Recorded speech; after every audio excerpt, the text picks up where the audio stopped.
আপনারা জানেন মাধবদী বাজার একটা গুরুত্বপূর্ণ বাজার। অগ্নিকাণ্ডের সংবাদ পেয়েছি আমরা 5:12 সময়। তখনই আমাদের মাধবদী থেকে দুটি কল গাড়ি আমাদের আগুনের ঘটনাস্থলে চলে আসে। তারপর আগুনের ভয়াবহতা দেখে আমরা নরসিংদী হেল্প চাই। নরসিংদী থেকে 2টা ইউনিট এবং পলাশ থেকে 1টি ইউনিট, মোট 5টি ইউনিট আমাদের আগুনের কাজ করে।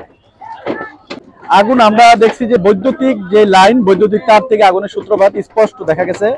এবং আমরা দেখতে পাচ্ছি এখানে প্রায় যে স্বর্ণের দোকান ছিল এবং প্লাস্টিকের দোকান, ইলেকট্রিক দোকান, তারপর মুদি দোকান সহ মোট 40টির মতো দোকান অগ্নিকাণ্ডে ক্ষয়ক্ষতি হয়েছে।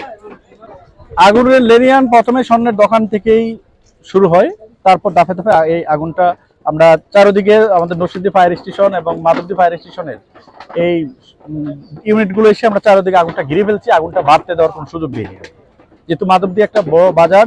এই বাজার দেখা গেছে যে একবারে গণবসতির দোকানগুলো, কারণ চারদিকে ছড়িয়ে গেলে এটা একটা ভয়াবহ অবস্থা আর দারুণ হতো। আমরা যে মার্কেটে অগ্নিকাণ্ডের ঘটনা করছি সেই মার্কেটে আমরা আগুনটা সম্পূর্ণ নির্বাপন করতে সক্ষম হয়েছি। বান্ডেল থাকলে প্রতি সেনমানিতে টাকা বাঁচবে। বিকাশ সেনমানি বান্ডেল কিনে জিতুন প্রতি লেনদেনে। শুরু হয়েছে Standard Chartered Channel i Agro অ্যাওয়ার্ডের 10ম আয়োজনের মনোনয়ন গ্রহণ। এবার নতুন ক্যাটাগরি বছরের সেরা ছাদ কৃষক সহ মোট 13টি ক্যাটাগরিতে পুরস্কার প্রদান করা হবে। মনোনয়ন গ্রহণ চলবে আগামী 15 জুলাই 2025 তারিখ পর্যন্ত।